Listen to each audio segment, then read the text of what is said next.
Something unusual is happening in the snack aisle. A quiet shift, a move so large that if it goes through, the architecture of global snacking may never look the same again. The company behind some of the world's most iconic chocolates wants something bigger than candy, and the target they're reaching for isn't small. It's a multi-billion-dollar powerhouse built on Pringles, Cheez-It, Pop-Tarts, and a portfolio that dominates salty, crunchy, and convenient snacking across continents. A proposed $36 billion takeover, not yet approved, but already changing the way the industry thinks about power, growth, and the future of packaged food. To understand why this matters, you have to understand the signal beneath the deal. Because this isn't an impulse buy. It's not a trophy acquisition. It's a transformation attempt, one that could redefine what Mars is for the next 50 years.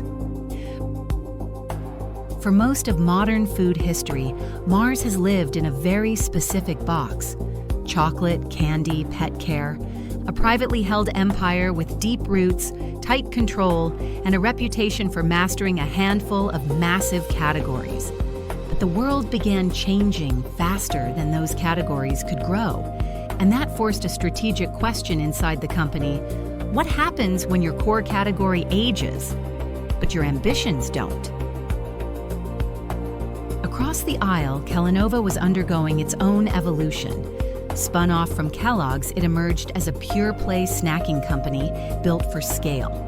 While others chased flashy trends, Kellanova leaned into something more reliable: global manufacturing, global distribution, global brand equity in every major snacking format. Where Mars had strength in confections, Kellanova had strength in everything else. Where Mars had category loyalty, Kellanova had category breadth. Put the two together, and the combined footprint touches nearly every consumer on the planet multiple times a week. That potential reach is exactly why the proposed deal caught the attention of regulators almost instantly. Because this isn't just a large acquisition, it's an attempt to reshape the snack landscape around a single corporate gravity well. And that raises the question everyone is now asking: does this create innovation? Or does it concentrate too much power in one place? To see why Mars is pushing so hard, you only need to follow the category math. The fastest growing spaces in packaged food aren't confectionery.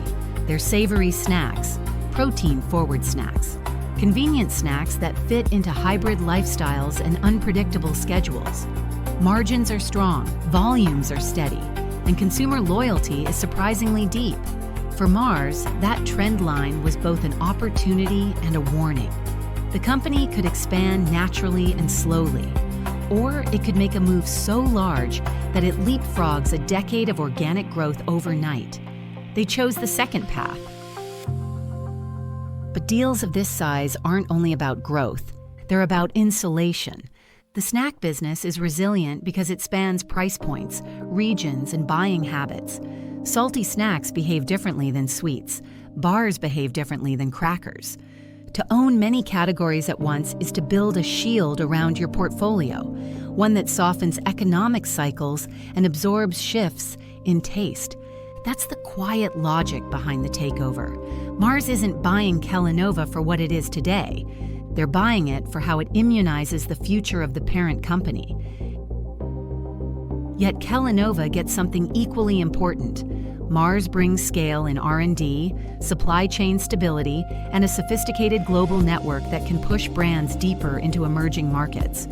For a company built on momentum, that kind of infrastructure accelerates everything. It turns an already powerful snack portfolio into a globally amplified one. But every move of this size has a shadow. Regulators are now weighing a simple but high-stakes question. Does this level of consolidation give consumers better products, or does it reduce competition for some of the most frequently purchased items in the grocery store? The decision could take months, maybe longer. But during that time, something interesting is happening across the industry. Competitors are repositioning, retailers are renegotiating, and smaller brands are studying the landscape, wondering whether they should prepare to be acquired or prepare to fight a larger, more unified rival. Because even if the deal hasn't closed, it's already reshaping strategy. When a major player attempts a move this big, everyone adjusts. Everyone looks again at their supply chain, their margins, their vulnerability, and their future. So the real story isn't just whether Mars will end up owning Kellanova. The story is what this attempt reveals. It shows that the battle for the next decade of food won't be fought over soda or candy or breakfast cereals. It will be fought over snacks, fast, habitual, cross-category snacks that define how modern consumers eat. And somewhere inside that fight is a question we haven't answered yet. If one deal can reorganize the snack aisle, what will reorganize it next? The shelves keep shifting even when we don't notice. And sometimes, the quietest shifts matter the most.